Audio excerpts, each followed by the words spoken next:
Welcome back.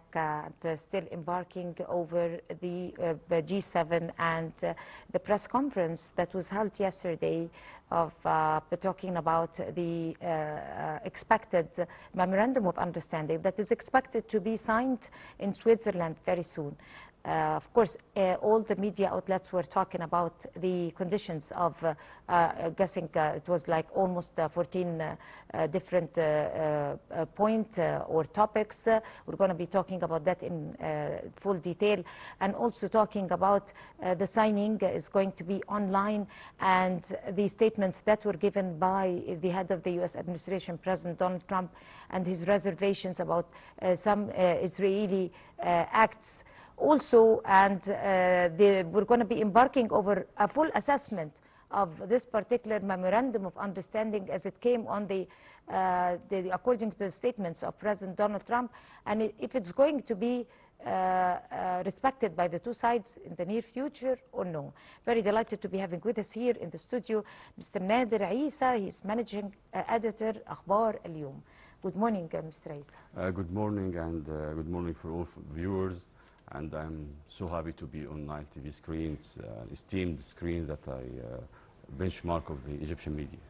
Right, thank you so much, and it's a real pleasure to have you. But let us just embark over this memorandum of understanding that actually the whole world was awaiting in anticipation. But at the same time, let's talk about the conditions, about the terms that were stated. Yes. Have they announced publicly the full terms? 14 items, or not yet? Yes, the whole world was waiting for the memorandum of understanding, and yesterday when it was signed by Donald Trump and the Iranian President Pezeshkian, it was a sigh of relief for the whole world. But the 14 subject of the memorandum was known by the press.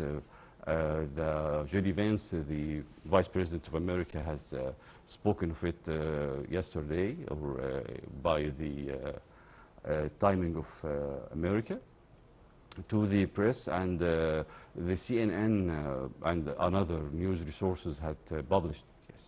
But the main topics of the 14 subject was that the two countries has the sovereignty on its territory, and but there is a lot of touchy and sensitive subjects that is still to be discussed. It's like the nuclear program of Iran, and the whole program of the and the enriched uranium stockpile of Iran, which is under the ground, and also where there is a lot of money for Iran by this memorandum of understanding. The first thing is to USA will let the Iranian to sell the oil to the world finally. And they will lift the sanctions of Iran, and the freezing assets of Iran. It's about $300 billion will be used to development and reconstruction of Iran. Right, so we understand from all that it was obvious yesterday's President Donald Trump earlier talked about the frozen assets of Iran earlier when he had that meeting, prior meeting with President al-Sisi to one of the journalists, and he talked about in full detail, which is something very important that you raised now. He talked about full detail of it's not yet for certain that those are going to be released, but somehow maybe they could be using it. They're going to study it and see on terms of how Iran is going to handle the nuclear enrichment and nuclear activities. It's going to entirely give it up, or according to the negotiations, the result is going to be a feedback is going to be taken over the frozen assets. But also concerning the nuclear enrichment, concerning those assets, concerning the Hormuz Strait also, that President Donald Trump handled in his statements more than one time. He affirmed that opening the Hormuz Strait is going to enrich economy instantly, and it's going to lower the gas prices, and it's going to effect a lot of change in a very small time. He was pro this when it comes to the case of opening it. Let us also focus on this point. How do you see the U.S. administration's plans when it comes to Hormuz Strait, and if this is going to be a warning sign if it conflicts with the Iranian side? Okay, but there is, first of all, there is Iranian excluding the Hormuz Strait, and the Americans have a blockade at the Iranian shores. Okay, so first of all, due to the memorandum of understanding, the Iranian must reopen the Hormuz Strait, and then the Americans must lift the blockade gradually to lift it finally by 30 days from today. Okay. If we are talking about how this will make the economy or the financial situation of the world more better, due to economical studies, it will not be less than 10 months from now. 10 months? Yes, 10 months from now, to have the current situation before the 28th of February, before America began its raid against Iran. Okay, but at the same time, when America will lift the blockade and Iran will reopen the Strait of Hormuz, then we will have a relief for the economy or economic situation at the world. Why? Because today at 6 a.m. I think the oil future contracts down by $2, $2.30. Of course. This is an optimistic thing that we can be happy with, but the economical studies said it's from 8 to 10 months to be again at the situation before the American-Iranian war. Right. And that is very obvious, because even before this memorandum of understanding, immediately after every statement, positive statement, given, released by the U.S. administration, the oil and gas prices are descend immediately. Yes. And then it escalates again with a negative strike or something. So hopefully, if they reach an agreement, they continue and there is sustainability. But in 10 months, the world still have to be patient, because it's hard. But it's hard, but we should know that Donald Trump was waiting to sign this memorandum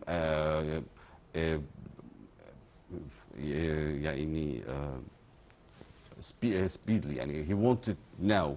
Why? Because he wanted now because he has the midterm elections coming November in America, and he has more challenges in these elections because he has a slightly advantage. Republicans have slightly advantage of Democrats, and Democrats are now using the war and the inflation and the instability of American policy of the world, and then the huge inflation in United States. That Trump has a statement 2 days ago. I love inflation, because he want to address the Republicans that he is in the right way to win the coming midterm elections. Right, that's a very good point that you raised right now, which is the reasons for each side on why this memorandum of understanding at this timing should be signed. And let us talk about or reflect or explore the reasons, the U.S. reasons, the U.S. administration and the Iranian side. You kindly pointed out to the intention of the positive intention of the U.S. side to sign this agreement very quick, in order to be able to look after or face the upcoming challenges at this timing, if you like to elaborate again. And then again, the Iranian side What exact urge that would take them or encourage them to sign it quickly, and if it's going to satisfy their needs, and how do you describe the situation, which is very important Yes. for its succession? Yes. Look, we are now between two rivals who is willing to and have a great desire to say, I am the victorious. I have the victory. Okay, Iran want to say, I am the winner, and I humiliated the United States after 40 years of instability and hostilities between each other, hostilities in many layers of between Iran and the USA. So Iran won't say I win. Won't say to its we have a strong regime with its layers, from the supreme leader to the revolutionary guard to our state of foreign policy. And on the other hand, Donald Trump won't say I'm the winner. I have the victory because I done a deal. It's greater and it's better than who Obama did in 2015. And I have to. And Iran will stop its nuclear program, and there will be a stability and welfare in the Middle East. Between these two rivals, the main reason, the real reason that the two signed this memorandum of understanding is because the both of them are in a hard situation. Iran is in a very hard situation economically, and Trump will depend on inside Iran will be demonstrations, and will be will be a uprising inside Iran. Okay, this is why Iran will go quickly to sign. And Donald Trump at the same time has a mid-term of elections which coming next November. So he is in a tough situation, and there is reports and news report sources say that it will be a victory for the Democrats. So he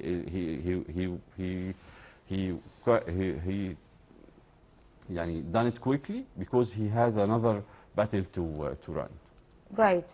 And he also was asked about if the future of investment in Iran. He said that on the U.S. side, personally speaking, the U.S. administration, which is the current one, the current U.S. administration is not thinking of investing a cent in Iran, unlike when the former President Obama, because it would be a waste of money. But at the same time, world countries are are welcomed if they like to invest or no, which is a good sign. Yes. A neutral sign. But at the same time, how does the plan, or how do the plans, different plans, the future upcoming plans for the U.S. Comply with the Israeli desires? Or it's going to conflict with the desires? Yes. Now they have changed their agenda. They're looking forward for upcoming events, which are the presidential campaigns, the domestic affairs, the economy, the inflation, and all this. And that doesn't coincide with the vision, the Israeli vision, that have unfinished business in southern Lebanon and unfinished business in Gaza, and still committing genocidal wars inside the region. Yes.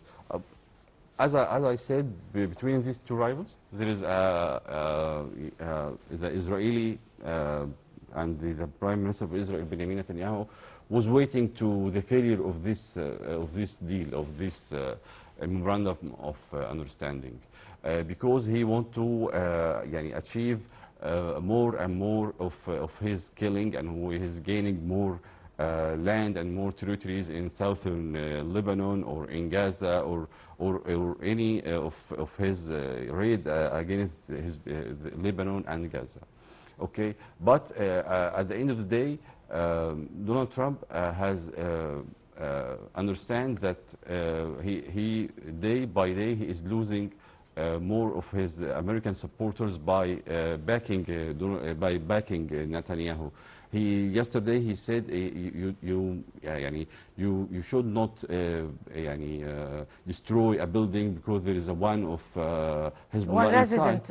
resident. One Hezbollah is inside it. You blow all the building. It's not logic, okay? But and he refers to another countries that can manage with Hezbollah matter. But he now is saying to Benjamin Netanyahu, raise down and be aside that we will to look to another element to deal with Hezbollah. Right. On that note, we'd like to thank you so much, Mr. Nader Eissa, Managing Editor, Akhbar Youm. But stay tuned with us, of course. I would like to express my gratitude for your valuable input right now, and it's the peace agreement, may you call it, or the memorandum of understanding that is expected to be signed in Switzerland very soon. More details in the following report. United States President Donald Trump says the memorandum of understanding with Iran that is to be signed on Friday is not final and warns of a return to dropping bombs if any violations occur. Iran has accused Israel of violating the truce in Lebanon 84 times since it reached the agreement with the U.S. and warns of a harsh response if attacks continue. Trump has responded to criticism of his ceasefire deal with Iran, warning at the G7 summit that he was prepared to go back to dropping bombs and insisting the deal did not require the U.S. to pay even 10 cents to Iran. At the same time, he has backed a G7 leaders' joint statement that welcomes the deal, but says a follow-on agreement is necessary to rein in Iran's ballistic missile program, an issue not directly addressed in the memorandum of understanding that is due to be signed on Friday by Iran and the United States. The formal statement from the G7 leaders shows that they have very positively welcomed Trump's memorandum of understanding. In his closing news conference, Macron described it as an excellent agreement. The reason they think the MOU is excellent is because it brings to an end a war that has had disastrous economic consequences for many of the G7 nations and for many in the wider world, particularly in some of the world's poorest countries. Trump, though, does have the backing of his G7 colleagues and think that will be welcome because they are still in a pretty fragile stage, particularly as Israel continues to operate in Lebanon and occupy southern Lebanon. Trump has criticized Israel and said quite positive things at times about the new Iranian leadership, saying they are not radicals. I think that will make it perhaps even harder now to sell this deal to some back home in the U.S. We've been hearing a pretty substantial change in tone, unquote.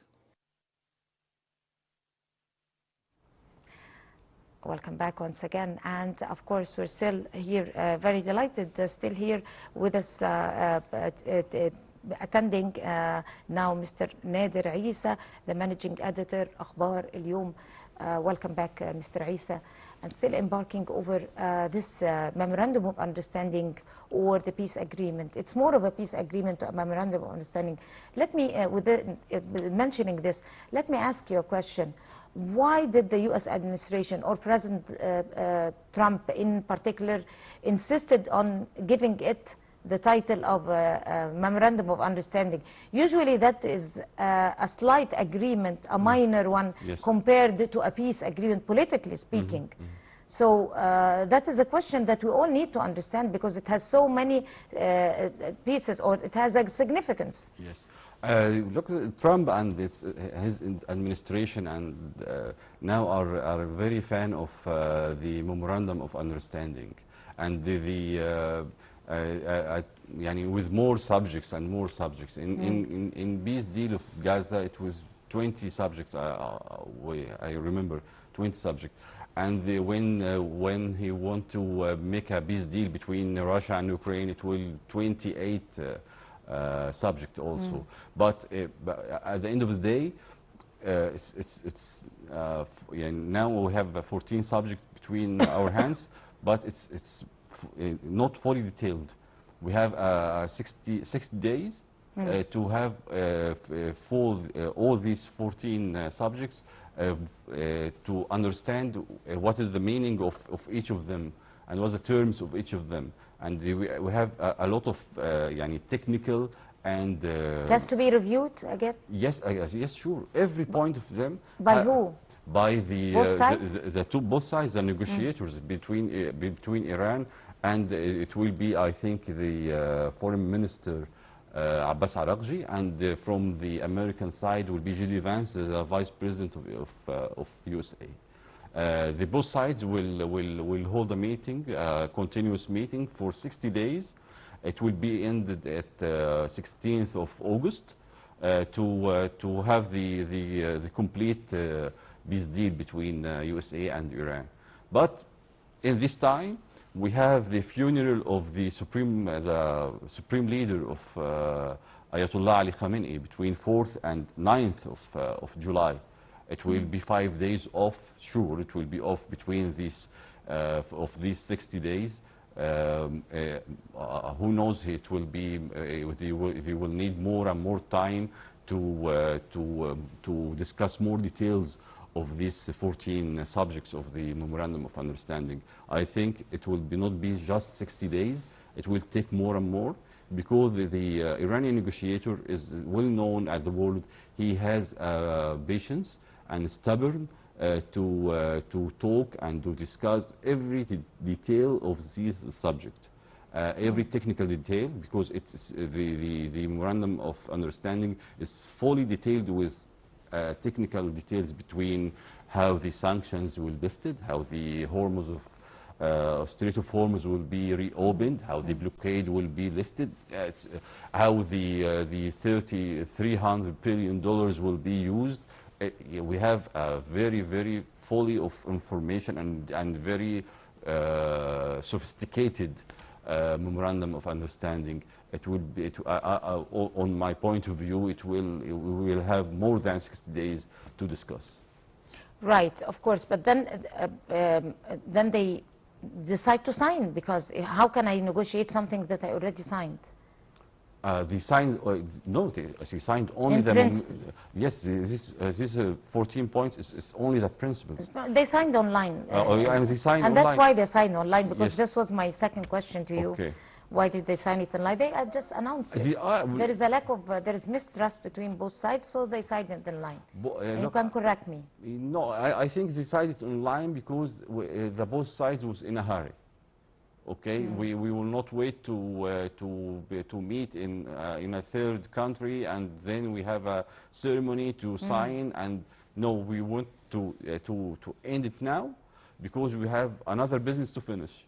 More business to finish. More business to finish, and we have more business to finish domestically in our countries and also in this Memorandum of Understanding. Because the reason I asked that question is that 1 week prior to the G7 meeting and before the signing and that Memorandum of Understanding, there were talks from the U.S. administration that they are going to sign online. Yes. And on both administrations. Yes. And because those statements came because of the mistrust.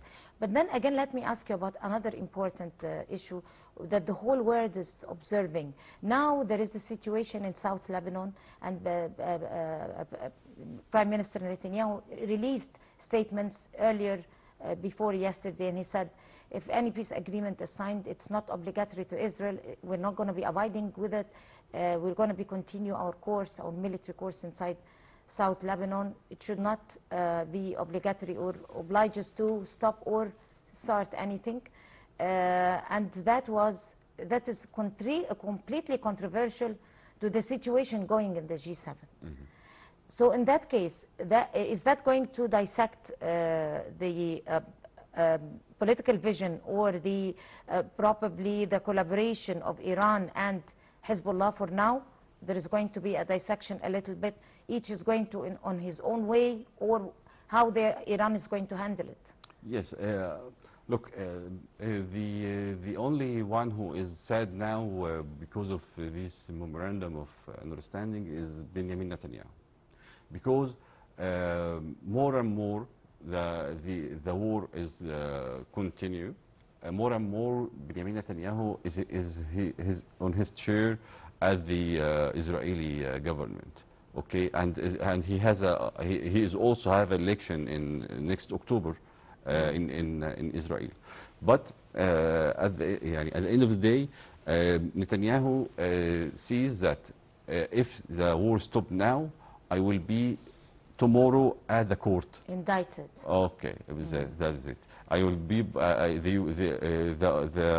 already has a case already. He has Fraud case more or than something 10 cases about corruption and about the 7th of October investigations, and he has more cases. He In addition to the International Hague. by the International criminal Court law, of yes, Justice yes, at Hague. yes, yes. I see domestically inside Israel. There is a week from a month ago, he was going to the court daily to have investigations about the corruption and about the 7th of October, what happened in 7th of October. So he sees, obviously, that if the war stops, I will be entitled. And if there is a peace deal between Iran and between USA, that USA will be the umbrella for it, and I cannot challenge Donald Trump. Yes, he can challenge him, but in a minor way, not in a big way, or not in the whole picture. So now Netanyahu and Trump have, which released in news sources and newspapers, had a very tough phone calls the last month. The Axios website said that one of these calls have bad words between two of them, and because Trump says that Netanyahu he wants to be the policeman of the region, and it's not his his rule in the Middle East. Right. And full assessment how Iran is going to handle the situation in Lebanon? They're going to ignore it? No, it will not ignore it, agreement? but it will be patient and will be anticipated and will watch it carefully. If it will be deal with it. If there is a fine step from here, it will be a fine step from here. If there is an escalation, it will be escalate again. And if there is going to be a U.S. complete backup as usual for the Israeli acts concerning South Lebanon in case they need them, or in Gaza, how the U.S. administration is going to maintain their policy? I don't think so. In the closed rooms, there is tough talkings about not to escalate anything. We want to finish this deal. We have midterm elections in coming November, and we will not Donald Trump to be like a sitting duck as a target for the Democrats now. Right. On that note, we'd like to thank you so much, Mr. Nader Eissa, Managing Editor, Akhbar, Youm. Thank you so much, and it was great having you in the Breakfast Show. Thank you, and good morning. And good morning to you. We're going to go to a quick break, and we'll come back to you.